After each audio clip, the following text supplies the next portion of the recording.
Hello and namaste everybody, it's me Ashish and welcome to my channel. So हजुर सन्चै हुनुहुन्छ होला and म पनि एकदमै सन्चै छु है. So guys, आज चाहिँ म रिभ्यु भिडियो लिएर आइरहेको छु. आजको यो प्रोडक्ट चाहिँ हजुरलाई एकदमै युजफुल रहनेछ है. आजको टपिक भनेको चाहिँ माइक है. हजुर कन्टेन्ट क्रिएटर हुनुहुन्छ भने चाहिँ माइक त एकदमै इम्पोर्टेन्ट कुरा भइ नै हाल्यो हैन. सो मलाई पनि यसो भ्लगहरु गर्दाखेरि चाहिँ माइकको जरुरत भइरहेको थियो. सो मैले चाहिँ एउटा माइक अर्डर गरे दराजबाट हैन. सो हजुरलाई चाहिँ आज म त्यो देखाउन जाँदैछु है. K9 है त. यसमा चाहिँ अब हामी वायरलेसली माइक कनेक्ट गर्न सक्छौं कुनै पनि मोबाइलमा अरु कुनै क्यामेराहरुमा हैन. सो अहिले युज गरिरहेको चाहिँ मैले खासमा यो बोयाको M1 माइक हो. सो यसको प्रब्लम भनेको चाहिँ तार एकदमै झन्झट हुन्छ हैन तारको. अनि यसमा चाहिँ हामीले वायरलेसली कनेक्ट गर्न सक्छौं. अनि यसमा चाहिँ हामी एन्ड्रोइड अनि आइफोन हैन अनि टाइप 2 को लागि पनि हामी मजाले कनेक्ट गर्न सक्छौं है. सो आजको भिडियो चाहिँ यसमै रहनेछ.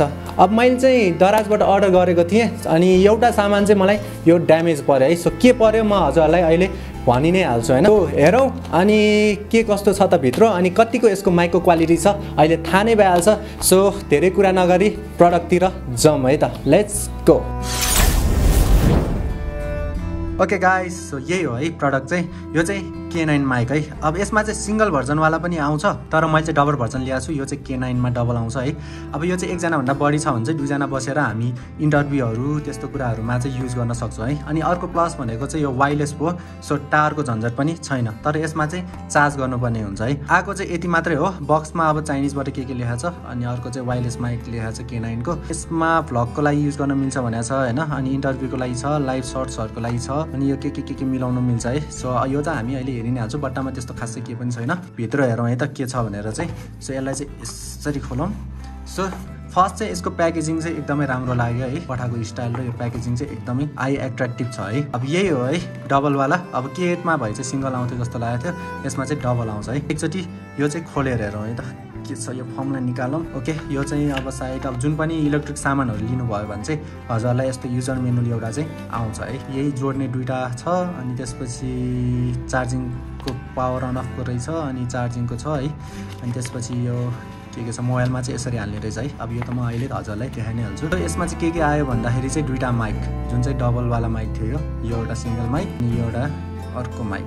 यो चाहिँ मोबाइलमा जोड्नेवाला भयो. यो चाहिँ अनि रिसिभर भयो हैन. अनि यसमा चाहिँ यो दुईटा नि एडाप्टर आउँदो रहेछ. एउटा चाहिँ आइफोनको लागि रहेछ हैन अनि एउटा चाहिँ यो टाइप 2 को लागि. त यो चाहिँ खासमा टाइप सी छ भने हजुरले डाइरेक्ट जोड्न सक्नुहुन्छ. आइफोन छ भने चाहिँ जोडेर आइफोनमा डाइरेक्ट जोड्न सक्नुहुन्छ. अब यो चाहिँ मैले खासमा हाम्रो गोप्रो हाम्रो यो एक्सन क्यामेराको लागि Insta360 मा युज हुन्छ कि भनेर लिएको थिएँ मैले. अनि यो चाहिँ मोबाइलमा पनि युज गर्न सक्छौं मजाले. सो Insta360 मा चाहिँ मैले ट्राई गरेको छैन. यसमा नि टाइप सी माइक लाग्छ है. खोलौँ अनि यसमा चाहिँ यस्तो टाइपको टाइप सी हुन्छ जुन चाहिँ हामी यसलाई डाइरेक्ट युज गर्न सक्छौं यसरी है. सो यो चाहिँ रिसिभर अनि यो चाहिँ अब पठाउने ट्रान्सफर भयो. अब यसको क्वालिटी चाहिँ म मोबाइलमै चेक गर्छु है हजुरहरुलाई. अब यसमा चाहिँ गर्दिन किनभने यसमा अब रेकर्ड गरेर देखाउन अलिकति टाइम लाग्छ. मैले हजुरलाई कसरी राख्ने भनेर मात्र यसमा देखाएको हो. अब यो चाहिँ अहिले मोबाइलमा क्वालिटी पनि चेक गर्छौं. अनि अर्को एउटा बट्टा आएको छ. यसमा चाहिँ के छ त भनेपछि यो चाहिँ वायर रहेछ है चार्जिङको लागि. यसमा चाहिँ एउटा टाइप सी वाला वायर आउँदो रहेछ. यो चाहिँ चार्ज गर्नको लागि होला है. यो चाहिँ चार्ज गर्नुपर्ने हुन्छ है फेरि. सो यो चाहिँ हाम्रो रिसिभर यो चाहिँ माइक भयो. अनि यहाँनिर एउटा टाइप सी पोर्ट रहेछ. अब यो चाहिँ हजुरहरु आफ्नो चेस्टमा चाहिँ यसो अड्काएर यो रेकर्ड गर्न सक्नुहुनेछ है. अब यो भयो. अर्को एउटा छ यो छ है यो छ. अनि त्यसपछि यो आइफोनमा राख्नलाई यो छ. अब यसरी राख्न सक्छौं हामी. ओके, अब यसको मेन त अब यो लिनुको कारण भनेको यसको क्वालिटी हो हैन. अब एकचोटि चेक गरौँ हैन. मैले अब दराजबाट आउँदाखेरि चाहिँ एकचोटि चेक गरिसकेको छु. एउटा प्रब्लम चाहिँ के भयो भन्दाखेरि चाहिँ मेरो एउटा माइक चाहिँ काम नगर्ने भयो के. आई डोन्ट नो किन हो हैन. एउटा माइक चाहिँ काम गर्दैन. सो अहिले पनि म देखाइहाल्छु हैन. एउटा माइक चाहिँ काम नगर्ने भयो. अब त्यो चाहिँ दराजमा अब रिपोर्ट गर्नुपर्ने हुन्छ. अब त्यो के कस्तो छ हेरौँ त्यसको प्रोसेस. अनि अहिलेको लागि चाहिँ एउटा माइकको चाहिँ देखाउँछु अनि अर्को माइकको चाहिँ के भएको म त्यो पनि भन्छु है. सो यसलाई कनेक्ट गर्ने तरिका नि भन्छु. सो यो चाहिँ रिसिभर हो जुन चाहिँ हाम्रो उमा जान्छ अनि हामीले चाहिँ यो अन गर्नुपर्ने हुन्छ है. यहाँनिर हुन्छ यसको बटन चाहिँ यो थिचिराख्यो भने चाहिँ यसरी लाइट बल्छ. अनि जुन चाहिँ यो कलरफुल लाइट बलिरहेछ नि यसको मिनिङ चाहिँ यो कनेक्ट भएको छैन है. अब यो चाहिँ हामीले मोबाइलमा जोड्नुपर्ने हुन्छ. त्यसपछि डाइरेक्ट यहाँ कनेक्ट हुन्छ है. सो अब म यसको क्वालिटी देखाउँछु है त जोडेर हजुरलाई. ओके गाइस, मैले चाहिँ त्यो चाहिँ मोबाइलमा जोडिसकेको छु. अनि अघि न जुन कलरफुल लाइट हजुरले देख्नु भएको थियो नि अब अहिले ग्रीन बलिरहेको छ नि. अब चाहिँ कनेक्ट भइसक्यो है. अब जुन साउन्ड सुनिराख्नु भएको छ यो चाहिँ यो माइकको हुन्छ है. अब चाहिँ so hello hello hello hello अलि टाढा राखेर hello hello hello hello so कस्तो आइरहेछ हैन अब मैले त अहिले थाहा पाउँदिनँ अहिले भिडियो हेरेर मात्र थाहा हुन्छ हजुरहरूले नि सुन्नु होला अब यो माइक क्वालिटी चाहिँ कस्तो छ त hello hello hello hello hello hello hello hello so यसको माइक क्वालिटी चाहिँ यस्तो छ है ओके सो अहिले जुन साउन्ड आइरहेछ यही माइकको भयो कस्तो आइरहेछ त हैन अब म यसलाई अफ गर्छु